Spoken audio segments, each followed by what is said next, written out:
Dear friends, welcome back to alphaphysiocare, all things pelvic health and beyond.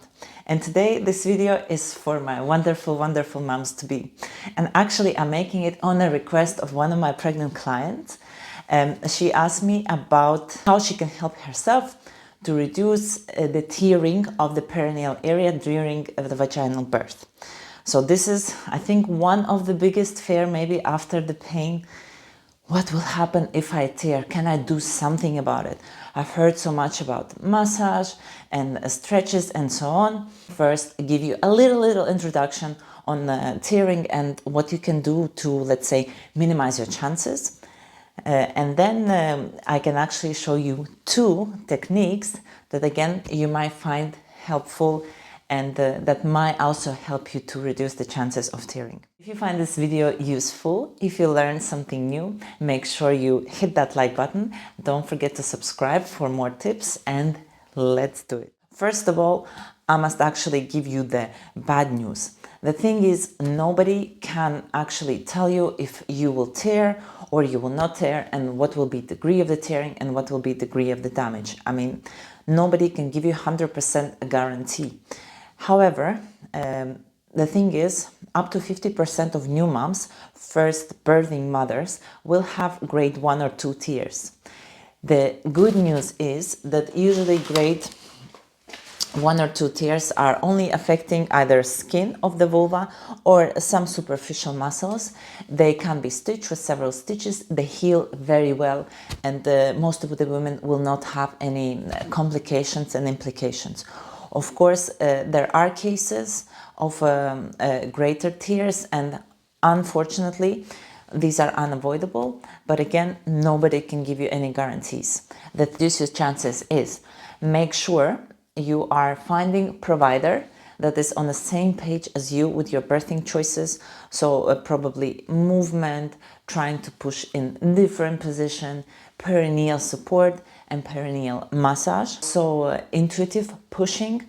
So it's not like you are pushing very hard on a command. You actually wait for the urge to push and you go along with that urge. So there is no rush into pushing, considering also all the kind of other situations, baby is not in distress and so on.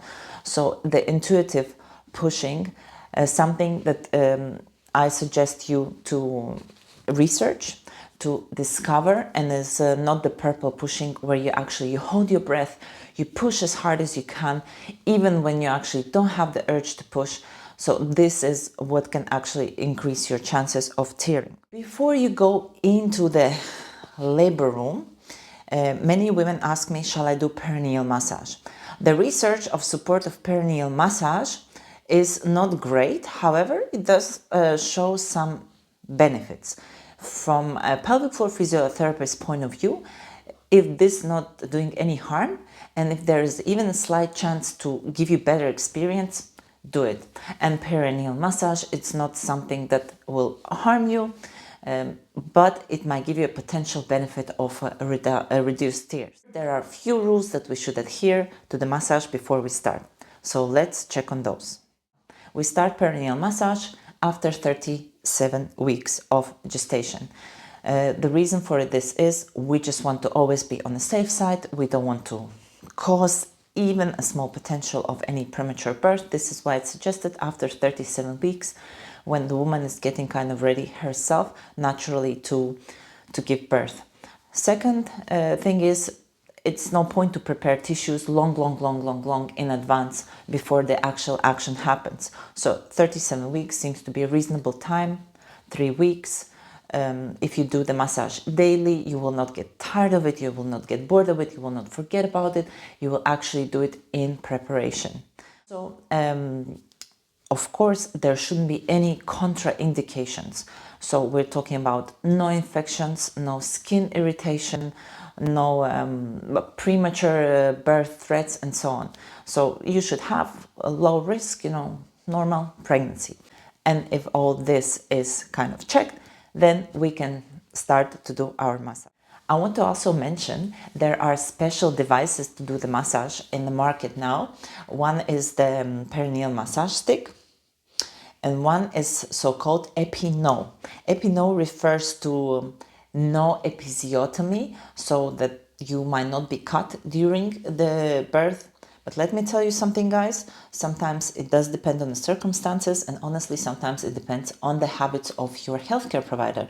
So this is something to discuss with him or her, or with them separately, if episiotomy is something it's done routinely, because if it is, and if it's by protocol, or if it's the working style of your healthcare provider, I don't think so any fancy devices will help you with that.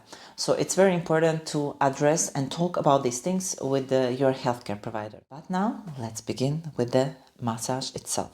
I'm here with my belly because I do also need to feel how a pregnant woman feels. Although I did have my 2 pregnancies, I kind of forgot. My kids are a little bit older now. When to do the massage.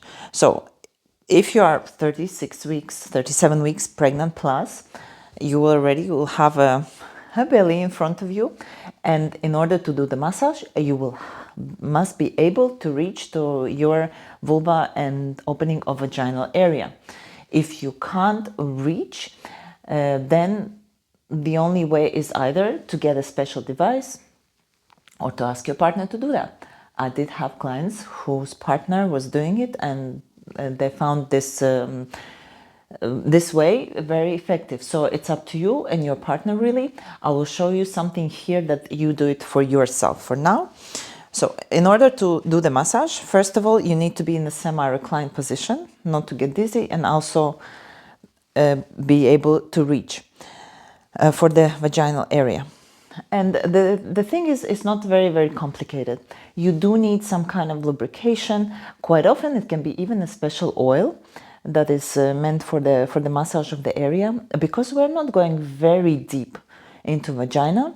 I'm personally okay with some natural oils like coconut oil or almond oil. We're not putting it inside, and we're not using it for lubricative purposes, which I'm for more proper lubricant. So when you put your oil, the easiest way is to use your thumb. You can do it with 2 hands if your belly allows you and the length of your hands and thumbs allows you. Honestly, it's probably going to be easier with 1 hand. And you can do it either in reclined position like I'm doing now. So with your thumb, you reach down. I'm going now here for my bottle. You reach down at the vaginal opening here, okay? And the maximum depth you need to go is 1 phalange of your thumb, okay? You do need to go deep. 1 phalange of the thumb is the maximum depth, okay?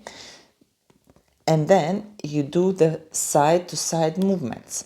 You stretch the area, you stretch that skin, that fourchette that is called. You stretch it, you give it a bit of a stretch. You don't just kind of rub it without a stretch.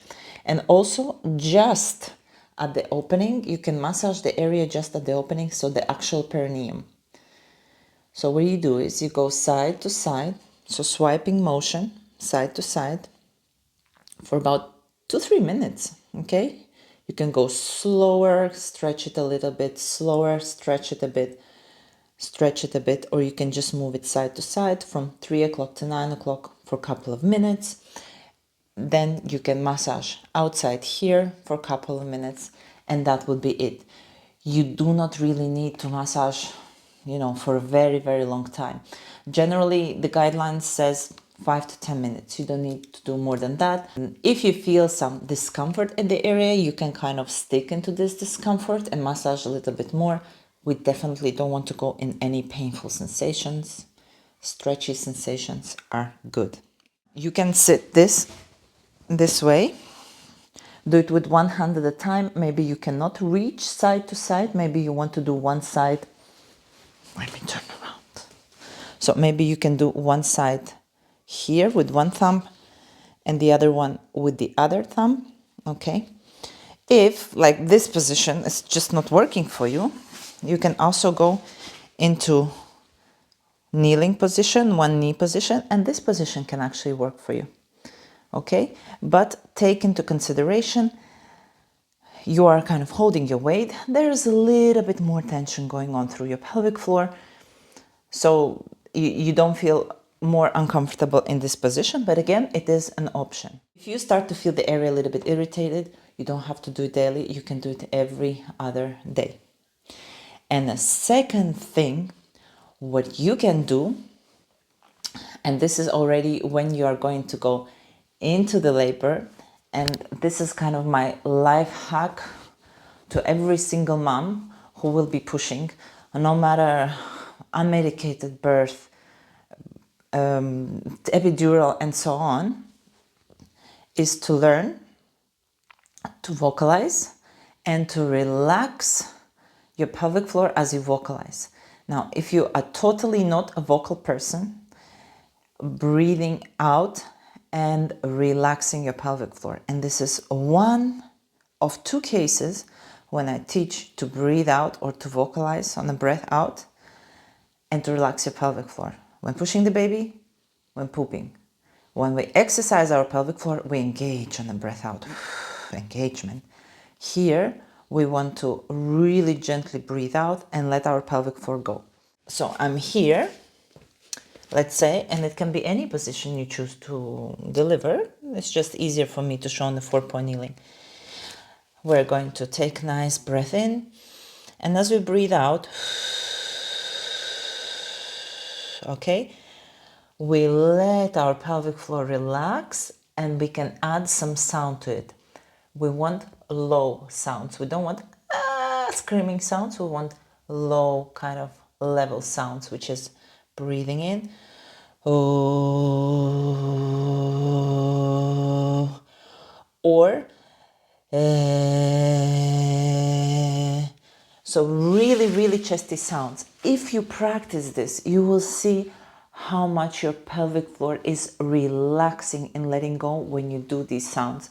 And just, I would like to say that don't be scared, don't be ashamed, don't be, just do this sound, practice them before so you're accustomed to doing this sound. And believe me, the staff of the whoever will be there helping you with your birth, they've probably seen it all, and they rather have a vocalizing mother with a lot of sounds helping herself rather than somebody who is totally in panic holding their breath, and then they have to kind of explain what to do. So it's absolutely fine for you to vocalize. It's absolutely normal. It's absolutely okay. Even if you are in a panic, it's also absolutely okay. Don't worry about that. There will be people who will help you. And it's good that your partner, if you decide to have a birthing partner, your partner learns about this technique and reminds you about this technique if needed. Maybe you forget at some point, you're focusing on other things. Let them remind you. So these two things have a great potential to reduce the chances of tearing. Again, nobody can give you guarantee, unfortunately. If I could predict exactly who will tear and how much will tear and how will tear, I would probably be like super rich and do predictions on those things. But unfortunately, it's impossible. However, there are things we can do to reduce our chances. So I hope, guys, these techniques were useful. Let me know if you tried any of them. Let me know if you did perineal massage. How did you find it? Did you find it useful? If you had your baby already and you did perineal massage, did it help you? Did you tear less? Did you tear, did you tear more? What was your experience? Let me know in the comments. Thank you for watching, and we will see you back soon again. Bye.